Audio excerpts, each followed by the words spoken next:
Salam kenal, nama saya Setio Hadjar Dewantoro, tetapi bukan cucunya Ki Hadjar Dewantoro. Bapak dan Ibu semua,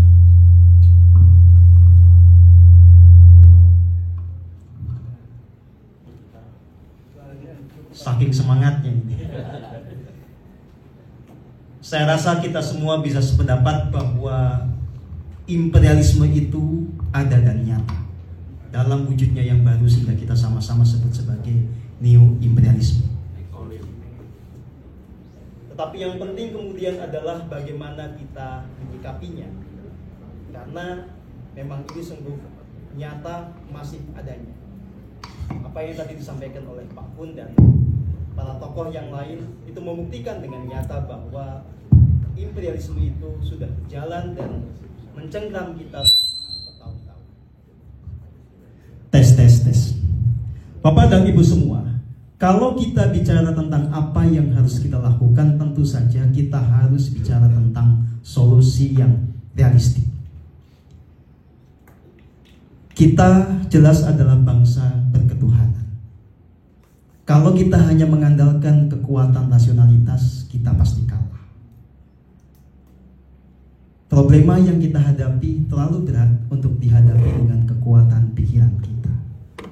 Maka kita harus mengandalkan apa yang kita sebut sebagai kekuatan keajaiban.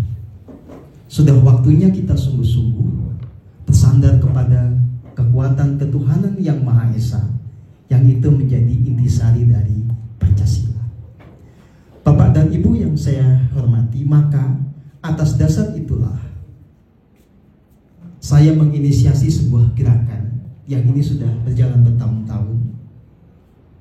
Kita menyebutnya sebagai gerakan Hening Cipta, sebagai sebuah tradisi yang agung yang akan membuat kita sungguh-sungguh bisa menyalakan kembali api Pancasila.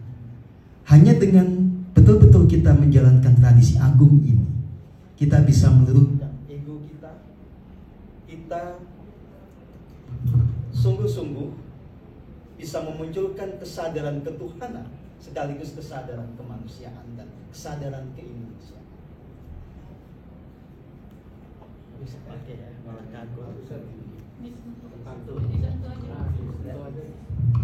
kalau segini kan. Jadi Bapak dan Ibu semua, ini yang sedang saya dan teman-teman lakukan. Di banyak kota, di banyak daerah, kita menginisiasi agenda ngaji kembali Pancasila. Kita betul-betul menjalankan tradisi Hening Cipta agar semakin banyak orang kembali kepada jati dirinya sebagai bangsa Nusantara yang agung, yang tidak tersekat-sekat oleh agama, oleh kesukuan dan seterusnya. Betul-betul punya kesadaran sebagai bangsa Nusantara yang punya kesadaran ketuhanan yang luhur. Nah, Bapak dan Ibu semua, kalau kita bicara tentang penjajahan, ya, tidak hanya tadi sudah diucapkan oleh teman-teman, ada satu lagi sebetulnya, saya menyebutnya sebagai food war, perang makanan, perang di sektor pertanian. Kalau kita cermati, selama puluhan tahun semenjak revolusi hijau digaungkan, pertanian kita hancur, petani kita betul-betul masuk ke situasi yang paling kritis. Tanah kita rusak, sektor pertanian kita juga tercengkram. Ya. Bahkan kalau misalnya sekarang sedang lagi diusung itu makanan pokok baru yang namanya sorghum, Pak. Kami sudah eksperimen, ternyata itu pun benihnya sudah di GMO, Pak. Jadi benih-benih disebarkan itu yang sudah direkayasa secara genetik, sehingga petani tidak bisa independen. Petani pasti kalau menanam lagi itu harus membeli kepada si pabrik bibit. Belum lagi kalau kemudian kita nanam sorghum tetapi pupuknya masih pupuk kimia sintetik, kita akan mengalami nasib yang sama dengan kita menanam padi. Ya. Nah, maka salah satu gerakan kita, gerakan yang nyata, itu betul-betul mengembangkan pertanian yang harmoni dengan alam. Kita menyebutnya sebagai Sigma Farming. Jadi kita mengadopsi banyak model seperti permaculture, kemudian ada biodynamic farming, ada organic farming. Kami melakukan banyak eksperimen di berbagai daerah. Intinya bagaimana kesadaran spiritual itu kemudian terejawantahkan dalam aksi yang nyata. Nah, kami sudah punya sebuah pembuktian bahwa dengan metode yang tepat, dengan sebuah pengetahuan yang dasarnya adalah spiritualitas, kita bisa memuliakan kembali tanah yang sakit.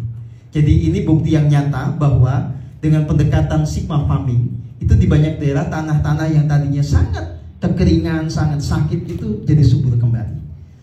Dan kemudian benih-benih yang sudah direkayasa genetik itu sebetulnya masih bisa disiasati. Misalnya kalau kayak kita bicara sorghumba, itu kita nanamnya tidak pakai benih, tidak pakai biji, tapi pakai batang. Nah, kalau pakai batang nanti di beberapa generasi dia akan balik lagi kepada kondisi benih yang natural. Nah, Bapak dan Ibu sekalian, kita butuh aksi-aksi yang nyata seperti ini. Jadi, membutuhkan sebuah model yang nyata di tingkat lapangan yang teruji untuk menciptakan kemandirian atau keberdikarian di berbagai sektor, terutama di bidang pangan. Ya. Nah, kalau kayak di sektor kesehatan, ya jelas sebetulnya kita sudah betul-betul dicengkram oleh kekuatan farmasi global. Ya. Padahal kita punya budaya rempah, budaya jamu. Kami juga punya gerakan itu, Pak. Jadi kami mengembangkan gerakan, pokoknya kalau sakit minimalkan mungkin menggunakan jasa medis modern. Kita gunakan pendekatan yang tradisional. Kita punya workshop jamu sendiri sehingga yang sakit ya kita obati dengan jamu itu. Ini adalah langkah-langkah kecil yang membuat ide kemerdekaan itu menjadi nyata, menjadi hidup dalam keseharian kita.